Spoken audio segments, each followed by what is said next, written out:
আসসালামু আলাইকুম, কেমন আছেন সবাই? আজকে আমি আপনাদেরকে কবুতরের মাসালা রেসিপি দেখাচ্ছি। আমি দুটো কবুতর এখানে ধুয়ে পরিষ্কার করে নিয়েছি, কেটে এখন রান্না করব। আমি তেলের মধ্যে আমি পেঁয়াজ দিয়ে দিলাম। পেঁয়াজ কুচি একটু বেশি দিবেন, এখানে আমি 7টা পেঁয়াজ দিয়েছি। পেঁয়াজ দিয়ে এখন আমি নেড়ে নিচ্ছি। আর মশলা কখন কোনটা দিব লাস্ট পর্যন্ত ভালোভাবে দেখবেন, না হলে আপনারা ফুল রেসিপিটা ভালো আসবে না। ভালোভাবে খেয়াল করবেন কিভাবে কখন আমি মশলাগুলো দিচ্ছি। প্রথমে পেঁয়াজটা আমি ভেজে নিয়েছি 2 মিনিট। ভাজার পরে কবুতর দিয়েছি, এরপরে পরিমাণ মতো লবণ, তারপর 1 টেবিল চামচ মরিচের গুঁড়ো দিয়েছি, আর হলুদের গুঁড়ো দিয়েছি আমি 1/2 টেবিল চামচ। হলুদ মরিচ আগে দিলে কালারটা খুব ভালো আসে, আর আদা রসুন দিব একটু পরে। আমি লবণ হলুদ মরিচ দিয়ে 2 মিনিট নেড়ে নিয়েছিলাম। এখন আমি রসুন দিয়ে দিলাম 1/2 টেবিল চামচ, আর আদা বাটা দিয়ে দিলাম 1/2 টেবিল চামচ। দিয়ে এখন আবার নেড়ে চেড়ে নিব 2 মিনিট। ভালোভাবে নেড়ে চেড়ে নিয়ে তারপরে আমি এখন গরম মশলা দিব। দারুচিনি, এলাচ, তেজপাতা আর লবঙ্গ কয়টা দিয়ে দিলাম।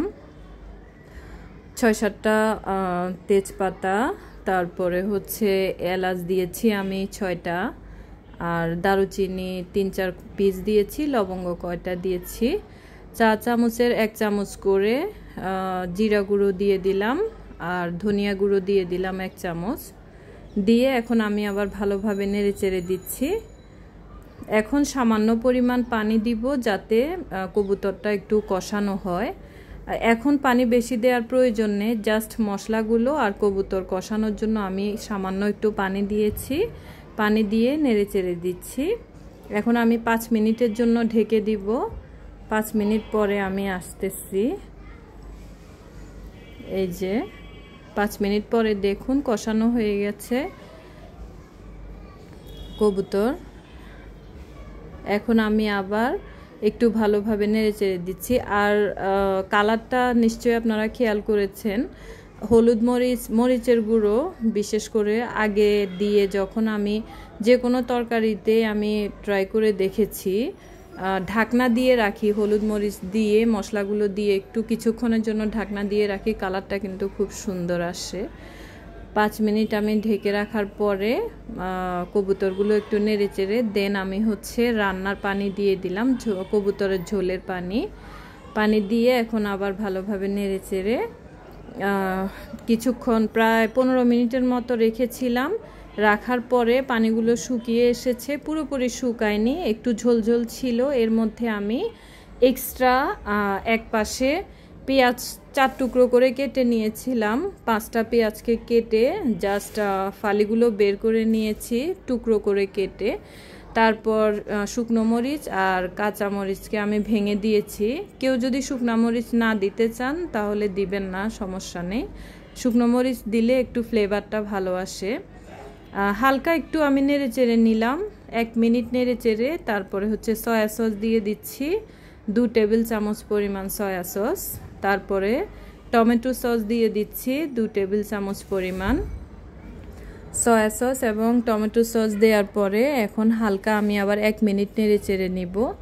এটা আমি এক্সট্রা আরেক পাশে আরেক চুলায় করে নিচ্ছি। কবুতরগুলোর মধ্যে এখন আমি দিয়ে দিব, দিয়ে এখন আমি আবার ভালোভাবে একটু নেড়ে চেড়ে নিব।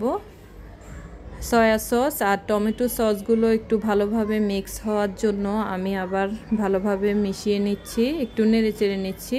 আর ঝোলগুলো আর একটু আমি শুকিয়ে নিব। এখন লাস্টে কালারটা আর একটু ভালো আসার জন্য 1 মিনিট আমি ঢেকে দিয়েছিলাম। আর ঝোলগুলো শুকিয়ে গেছে দেখুন। আমি এখন নামিয়ে ফেলবো, হালকাভাবে নেড়ে চেড়ে এখন আমি নামিয়ে ফেলবো। নামানোর পরে আপনাদেরকে দেখাচ্ছি পরিবেশন করে। কবুতরগুলো একদম ভালোভাবে শুকিয়ে নিয়েছি, আর ঝোল থাকলে ভালো লাগবে না, যেহেতু আমি মশলা রেসিপি করেছি। এই যে নামিয়ে ফেললাম, এখন পরিবেশন করে দেখাচ্ছি।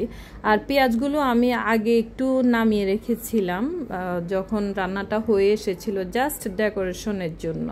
আপনারা ডেকোরেশন না করলে পেঁয়াজ সহ একসাথে ঝোলগুলা শুকিয়ে দেন হচ্ছে আপনারা খাবেন আর কি।